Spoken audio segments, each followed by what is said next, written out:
अब बहुत सारे बच्चों को क्या लगता है कि अरे वाह भैया एनसीईआरटी कर लेंगे, एनसीईआरटी कुछ सवाल कर लेंगे, है ना, पीवाईक्यूज कर लेंगे और आखिरी में सैंपल पेपर लगा लेंगे, खत्म बात। ये तरीका तब काम आता जब आपके पास में 7 से 8 दिन होते गैप में, तो आप अच्छे से ये चीज कर सकते थे। लेकिन देखो एनसीईआरटी एक समंदर है, तुम उसमें खो जाओगे। क्या है कि एनसीईआरटी खोलते से ही आपको इतने सारे सवाल दिखते हैं कि हम कंफ्यूज हो जाते हैं कि ये करूं ये करूं ये करूं, ये इंपॉर्टेंट है ये इंपॉर्टेंट है वो इंपॉर्टेंट है। इसीलिए एवरीवन, कैसे सभी लोग, उम्मीद करता हूं सभी लोग बहुत अच्छे होंगे। Welcome back, this is your Athar भैया, back again with a brand new video. और फाइनली हमारा सोशल साइंस का पेपर जो है वो समाप्त हो चुका है। खैर जैसा भी गया हो, अच्छा गया हो बुरा गया हो, कोई दिक्कत वाली बात नहीं है। अब हम लोग आने वाले पेपर्स पर जो है वो फोकस करने वाले हैं। फिलहाल के लिए हमारे सामने एक बहुत ही बड़ा मेजर कंसर्न है। वो क्या है, सीधा पॉइंट पर आते हैं, सीधा मुद्दे पर हम लोग आते हैं, ठीक है, बिना किसी देरी के स्टार्ट करते हैं। वो हो गया अपना, ठीक है जी, ओके। देखो मुद्दा ये है कि 21 मार्च को, अच्छा बाय द वे, हाँ मेरे बाल कट चुके हैं, आई नो कि तुम लोगों ने नोटिस कर लिया। फाइनली 2020 वाला अथर पुराने के इस बैक, ठीक है, ओके। कोई ऐसा वो नहीं है, मम्मी ने बोला कि बेटा बस बहुत होगा, बाल कटवा लो, तो हमने कटवा लिया, ठीक है जी, ग्रेट। अब 21 तारीख को अपना मैथ्स का पेपर है, लेकिन असली दुविधा ये नहीं है। मैथ्स तो खैर शुरुआत से एक दुविधा रही है। दुविधा ये है कि भैया 17 तारीख को जो है ना हमारा हिंदी का पेपर है। अब क्या है कि इफेक्टिवली हमारे पास में मैथ्स को प्रिपेयर करने के लिए सिर्फ 3 दिन बचते हैं, 18, 19 और 20, क्योंकि भैया 17 तारीख को हमारा हिंदी का पेपर है, राइट। आज के इस वीडियो के अंदर मैंने एग्जैक्टली यही बात की है कि कैसे तुम लोग, ऑफकोर्स 17 को तुम पेपर देकर आओगे तो 17 का भी तुमको हाफ डे मिलेगा, ठीक है, किस तरीके से ये 3.5-4 दिनों को जो है तुम सही तरीके से यूटिलाइज कर सकते हो। Because the problem is that you can not put your efforts in the wrong direction. समय बहुत कम है, लिमिटेड है।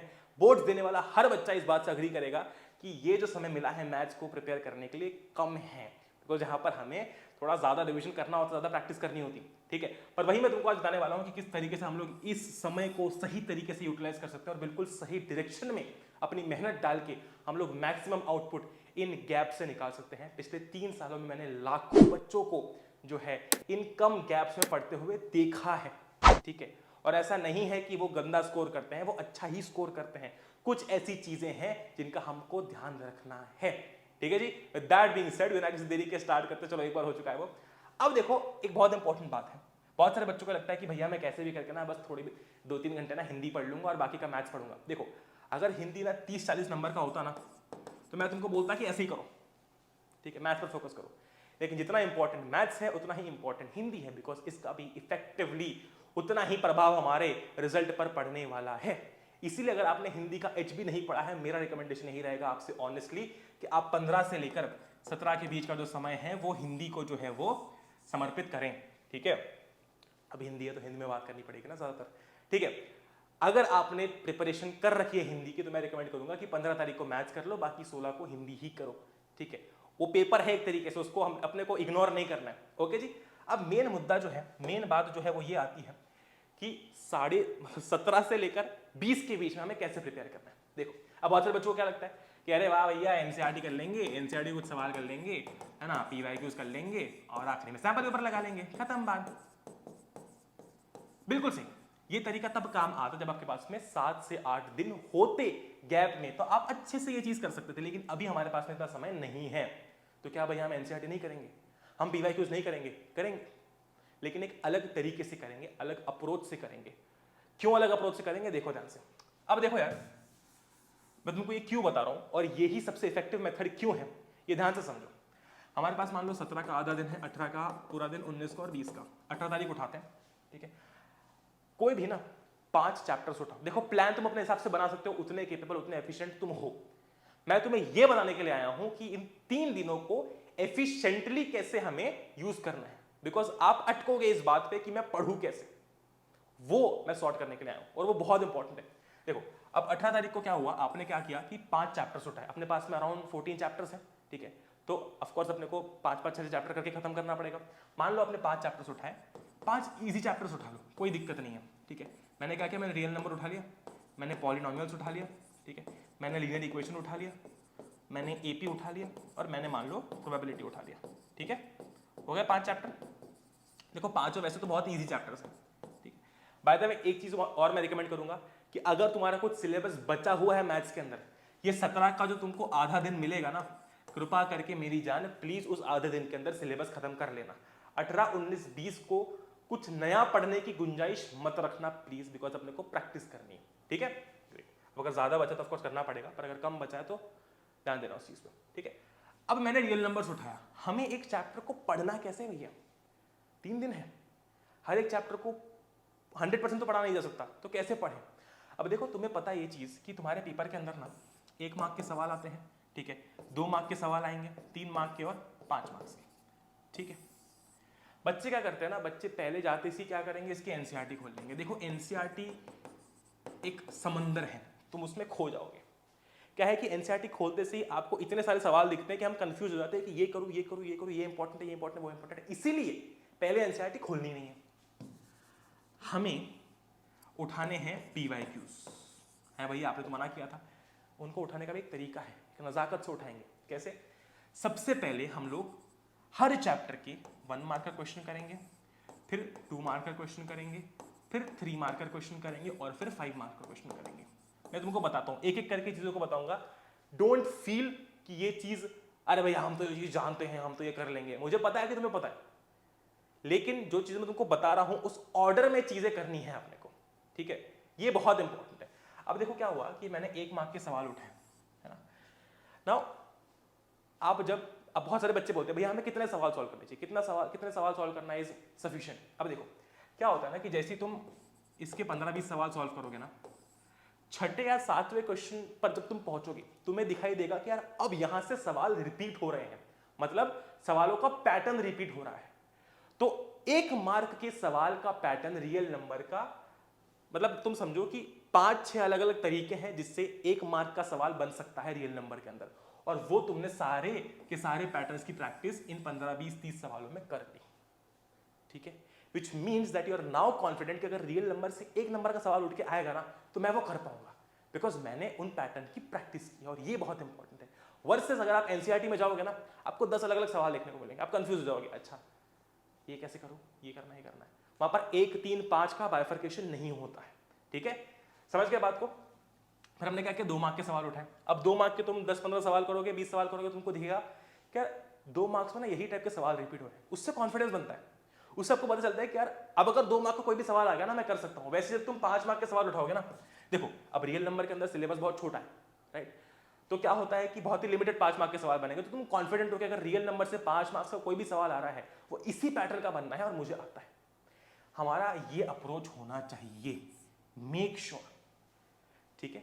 अब पीवाईक्यूज कैसे करें भैया, देखो पीवाईक्यूज आप चाहो तो मैंने नोट्स प्रोवाइड कर रखे हैं, उसके अंदर सारे पीवाईक्यूज वो एक्सेस कर सकते हो, या फिर मैं रिकमेंड करूंगा अगर आपने क्वेश्चन बैंक कोई खरीदी है जिसमें पीवाईक्यूज है वो करो, ठीक है, वो ज़्यादा बेटर रहता है, उससे आप एक तरीके से ज़्यादा एफिशिएंटली काम कर पाते हो, ठीक है। सेम चीज़ करो इसके साथ में, पॉलिनोमियल के साथ में, सेम चीज़ लीनियर के साथ में, सेम चीज़ एपी के साथ में, सेम चीज़ प्रोबेबिलिटी के साथ में, लेकिन इसमें भी एक बहुत इंपॉर्टेंट पॉइंट है। क्या इंपॉर्टेंट पॉइंट है, देखो मैथ्स के पेपर के अंदर सबसे इंपॉर्टेंट होती है एक्यूरेसी। अभी तक आप जितने भी पेपर दे रहे थे आपको चीज़ों को याद करना था, लिखना था, यहाँ पर आपको चीज़ों को सॉल्व करना है, which makes it a kind of a difficult paper two solve. Why? Because यहाँ पर आपको सॉल्व करके आंसर लिखना है, विच विल टेक टाइम। हमारे पास में 3 घंटे का समय है, अब इन 3 घंटों में हमें बहुत सारे सवालों को सॉल्व करना है, ठीक है, राइट। इसीलिए आप जब भी अपने ये सवालों को सॉल्व कर रही हो, हमें भावनाओं में बह नहीं जाना है, ठीक है, कि अरे ये सवाल तो आ ही नहीं रहा, अरे ये सवाल आराम से करते हैं। हर सवाल को सॉल्व करने के लिए एक पर्टिकुलर टाइम लिमिट होनी चाहिए, हमारी एक्यूरेसी मेंटेन होनी चाहिए। इसलिए मैंने तुमको एक रफ आइडिया दिया है। देखो मतलब ये जब मैं पर्सनली भी इतने टाइम में ही सॉल्व करता हूँ, मतलब मैं कोई बहुत टॉपर बच्चा नहीं हूँ, पर हाँ पर्सनली भी मुझे इतना ही समय लगता था, मतलब एवरेज इतना ही समय लगता है कि 1 मार्क का सवाल सॉल्व करने के लिए आपको अराउंड 2 मिनट्स लगते हैं, ठीक है।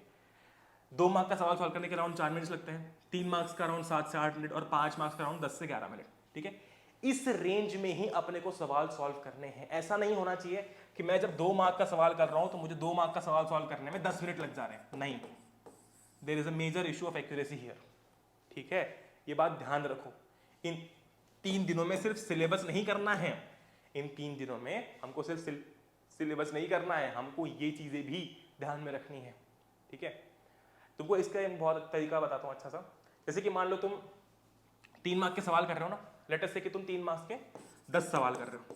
कितने सवाल कर रहे हो? 10 सवाल कर रहे हो। ऑन एन एवरेज मान लो कि तुमको 3 मार्क्स सवाल करने में 8 मिनट लगते हैं, मतलब कितने मिनट हो गए? 80 मिनट हो गए, अज्यूम करते हैं। तो तुम्हें 80 मिनट जो है वो, सही बात है ना, 10 सवाल कर रहे हो मान लो तुम 3 मार्क्स के, ठीक है, 10 सवाल कर रहे हो 3 मार्क्स के, मान लो तुमको 80 मिनट लग गए ये 10 सवाल करने में। अब somewhere around 60 to 80 minutes okay, ठीक है, okay, very good, well and good, right. लेकिन अगर हमको 120 मिनट लग जा रहे हैं, अगर हमको 1.5 घंटा 2 घंटा 3 घंटा ज्यादा लग जा रहा है, मतलब इन शॉर्ट, इसका मतलब यह है कि हमें एक्यूरेसी पर फोकस करना पड़ेगा, ठीक है, ये बात ध्यान रखो। मैंने एक रफ एस्टिमेट दिया है तुमको ताकि तुम एनालाइज कर पाओ खुद को, ठीक है जी। तो ये एक बहुत इंपॉर्टेंट फैक्टर है। नेक्स्ट एक बहुत इंपॉर्टेंट चीज, आप जब पूरे दिन भर में अपना आज का एजेंडा जो है वो पूरा कर लो, रोज का एजेंडा लिख के चलो कि आज मुझे ये 5 चैप्टर जो है वो करने हैं, ये 5 चैप्टर्स है मेरे, मुझे शाम को 7-8 बजे तक के चैप्टर्स करने हैं, रात में अपने को सैंपल पेपर लगाना है रोज। एंड ये सैंपल पेपर करने का एक बहुत इंपॉर्टेंट रीजन है, ये रीजन नहीं है कि हाँ पेपर में हम लिख के आएंगे, पहली बार बोर्ड्स देके आएंगे, वो नहीं। मेन रीजन ये है कि आप पूरे दिन भर में ना, मैं गारंटी से कह रहा हूं, मैथ्स को बिल्कुल ऐसी गंदी हालत में लिखोगे, गंदी हालत में सॉल्व करोगे कि वो बस तुम भी ना समझ पाओ, है ना। सवाल देखा, घुस ये आंसर लिख दिया, आंसर आ गया, तुम आगे बढ़ गए। ये चीज पेपर में नहीं चलती। इसका मतलब यह है कि हमको पेपर में नजाकत से लिखना पड़ेगा, है ना। After this complete session of घिचड़ पिचड़, है ना, आप पूरे दिन भर में जो घिचड़ पिचड़ करोगे, ठीक है, आपको रात को सैंपल पेपर सॉल्व करना है, जस्ट टू मेक श्योर कि आप पेपर के अंदर सही तरीके से लिख रहे हो, ठीक है। क्योंकि क्या होगा ना, यहाँ पर तुम जब सवाल सॉल्व करोगे, हो सकता है कि तुम्हारा एक सवाल 2 मिनट के अंदर हो जाए, लेकिन वही पेपर में लिखने के लिए तुमको एटलीस्ट 4 से 5 मिनट लगेंगे, क्योंकि यहाँ पर तुमको नजाकत से लिखना पड़ेगा, एक एक स्टेप लिखनी पड़ेगी। इसलिए रोज रात को एक सैंपल पेपर हम लोग सॉल्व करेंगे। तुम सिर्फ वही सवाल करो जो चैप्टर तुमने आज पढ़े हैं, कोई दिक्कत नहीं है, लेकिन करो सॉल्व। और सॉल्व भी ऐसा नहीं कि रफ कॉपी में कर दिया, उसको प्रॉपर तरीके से सॉल्व करो। Treat it as your paper, है ना। गिव योर सेल्फ टाइम, 2 घंटे का टाइम दो, 2.5 घंटे का टाइम दो, give yourself time and then solve this paper. ऐसे कि भाई तुम बोर्ड का पेपर लिख रहे हो, ठीक है, ताकि हम ये जो दिन भर घिचड़ पिचड़ करते हैं इसके साथ तो थोड़ी सी बैलेंस हो पाए। ऐसा ना हो कि हम बिल्कुल ही रद्दी हालत में जो है वो लिख रहे हैं और एग्जाम के अंदर भी वैसे लिख के आ जाए। ओके, ये बात बहुत इंपॉर्टेंट है, ठीक है जी। तो बस अब तुम प्लान खुद से बना सकते हो, क्या दिक्कत है। अब जैसे कि आज तुमने मान लो ये 5 चैप्टर कर लिए, 1 2 3 4 5, कल थोड़े जैसे कि मान लो हटा दो, आज मान लो सरफेस एरिया ऐड कर दो, ठीक है, ठीक है, ये कर लिया हमने। ओके जी, ग्रेट। अब एक और चीज तुमको बताता हूँ जिससे कि तुम और अपना पढ़ना आसान कर सकते हो। देखो, ट्राइंगल्स, ठीक है जी, सरफेस एरिया और अपना ट्रिग्नोमेट्री, ठीक है, ये 3 आपके टफ चैप्टर्स हैं।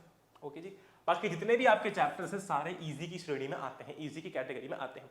अगर किसी ने ये चैप्टर्स नहीं किए हैं, मैं रिकमेंड करूंगा कि आप पहले 2 दिन जो है अपने बचे हुए 10-11 चैप्टर कर लें, उसके बाद में आखिरी के, ठीक है, आखिरी के 1 या 2 दिनों में you focus only on PYQs, ठीक है। मतलब क्या, मतलब ये, अगर मान लो आपने ये अच्छे से कर लिए हैं तो देखो आपके बहुत सारे नंबर तो यहाँ पर फिक्स हो चुके हैं, ठीक है।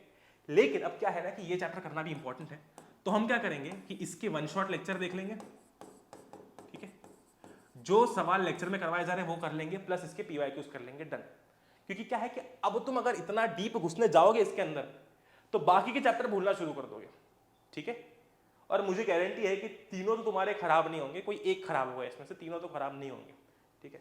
तो इसलिए इसका 1 शॉट लेक्चर देखना। मैं तुमको बस तरीका बताऊं, जैसे कि मान लो तुम 18-19 मार्च को जो है ना ये कर रहे हो, ठीक है, 19 मार्च का पूरा दिन सिर्फ इसको दे दो भले, ट्राइंगल्स का 1 शॉट देखा, फिर उसके PYQs कर लिए, डन।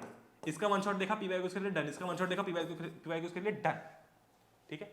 ऐसा भी नहीं होगा कि हमने प्रिपरेशन नहीं की और ऐसा भी नहीं होगा कि हमने बिल्कुल खुद को झोंक दिया इसके पीछे कि 3 चैप्टर के चक्कर में हमारे 11 चैप्टर जो वो ठुक गए, कर ही नहीं पाए, ठीक है। क्लियर है बात, घुस रही है दिमाग में, वेरी गुड। तो बस यार, दिस इज योर भैया signing off, thank you for watching. Hindi के पेपर के लिए भी अपने पढ़ना है, ठीक है, पढ़ना जाके, और फिर मैथ्स के लिए तो अपन पढ़ ही रहे हैं, ठीक है जी। That being said, this is your भैया signing off, thank you for watching. जय हिंद, वंदे मातरम, goodbye, love you all, take care, virtual जब भी।